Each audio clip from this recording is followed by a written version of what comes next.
قال رحمه الله: وفي رواية: يكون بعدي أئمة لا يهتدون بهداي ولا يستنون بسنتي، وسيقوم فيهم رجال قلوبهم قلوب الشياطين في جثمان إنس. قال: قلت: كيف أصنع يا رسول الله إن أدركت ذلك؟ قال: تسمع وتطيع، وإن ضرب ظهرك وأخذ مالك فاسمع وأطع. Le prophète sallallahu alayhi wa alayhi a dit à Hudayfa que il y aura après lui des imams, des califes, des gouverneurs au cœur de diables dans des corps humains, des hypocrites, juste après lui. Et donc Hudayfa lui a dit, si je serais présent pendant leur gouvernance, je ferais quoi? Le prophète sallallahu alayhi wa alayhi lui a répondu: tu écoutes et tu obéis, même si on te casse le dos et on te prive tes biens. Tu dois écouter et obéir.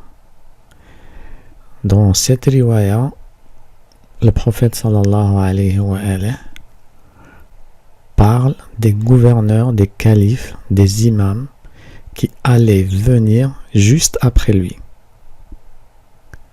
Il s'agit bien de Abu Bakr et Omar. Mais écoutez bien l'explication du shir qui ne m'a absolument pas convaincu. نعم، وهذا أيضا حديث عظيم، أنه سيكون هناك أئمة عندهم انحرافات، تغيرات وأفكار، لكن ما داموا لم يبلغوا إلى حد الكفر، يقيمون الصلاة،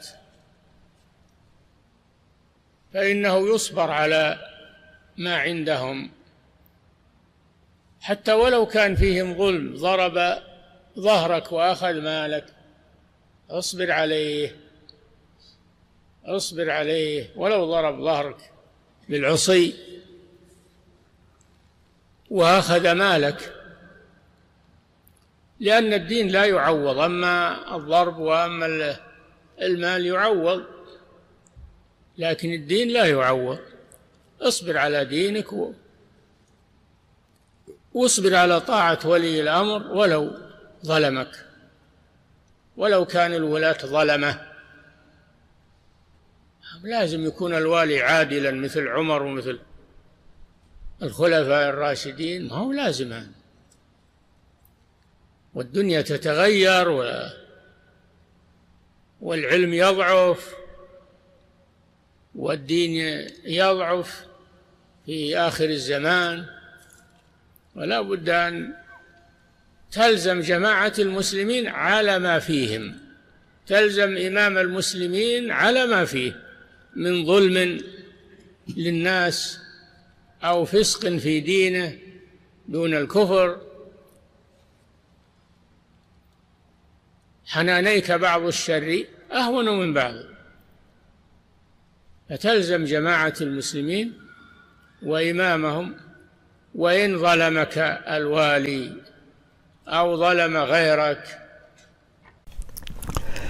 Ce cheikh vous dit que si vous êtes sous l'autorité d'un gouverneur, d'un wali amr injuste, qui vous casse le dos, qui vous prive vos biens, il faudra patienter et surtout pas se manifester contre lui parce que c'est anti-religion. Donc il a appliqué le hadith du prophète sallallahu alayhi wa alayhi sur les gouverneurs de notre époque, mais il n'a pas parlé des califes qui sont venus juste après le prophète sallallahu alayhi wa alayhi et qui ont été visés par cette riwaya.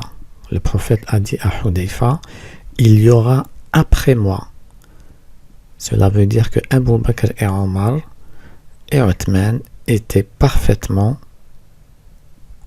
concernés par cette riwaya, sachant que Hudayfa était présent pendant les 3 califats. Mais ce shir entre parenthèses, vendu au service de son roi, a appliqué cette riwaya sur les gouverneurs de notre époque, en disant que si vous êtes sous l'autorité d'un wali amr, d'un gouverneur injuste, il ne faudra absolument rien faire. Parce que ce shir-là est au service du roi. Tout simplement. Et il n'a pas évoqué les sahaba parce que tout simplement, il sait très bien que Abu Bakr et Omar et Othman sont venus et ont pris la place de Ali alayhi salam. Ils ont pris le califat injustement. Et ils étaient injustes. Après, il vous parle de la justice de Omar ibn al-Khattab. Si Omar ibn al-Khattab était juste, pourquoi dans ce cas-là, les Sahaba n'étaient pas d'accord que Abu Bakr ait choisi Omar en tant que calife? Parce qu'il était tout simplement fadh ghaliz. Il était insupportable, injuste. D'après la riwaya dont j'avais parlé et que j'avais évoqué dans mon autre vidéo.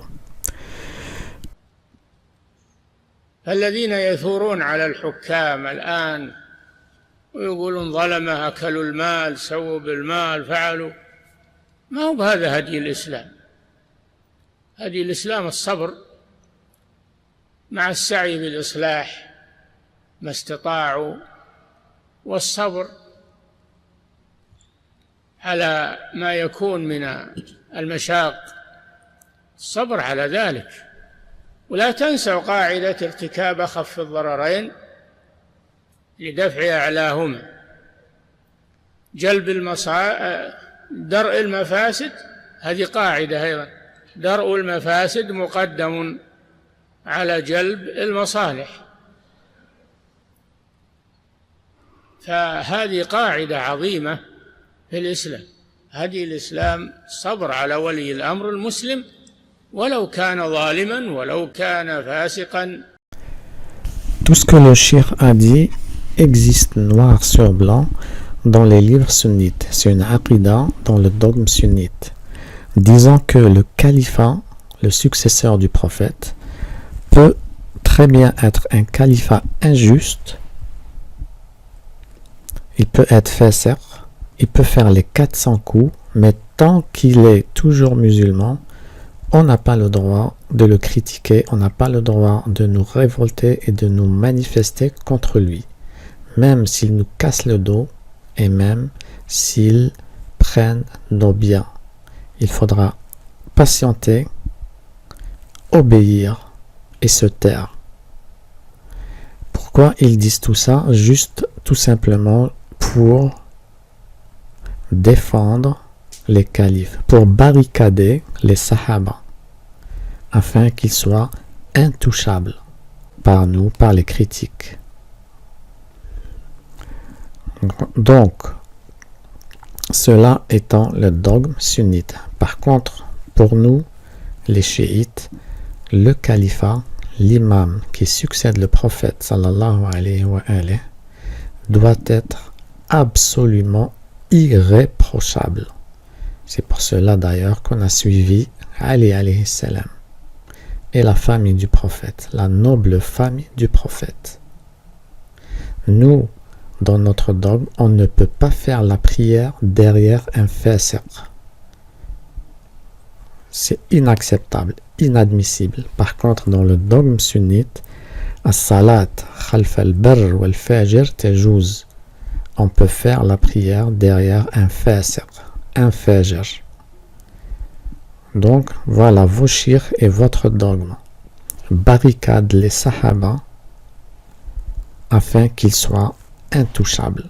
Parce qu'ils savent très bien au fond d'eux qu'il y avait des califes injustes, des califes complètement déviés, des califes qui avaient fait les 400 coups, mais ils étaient califes.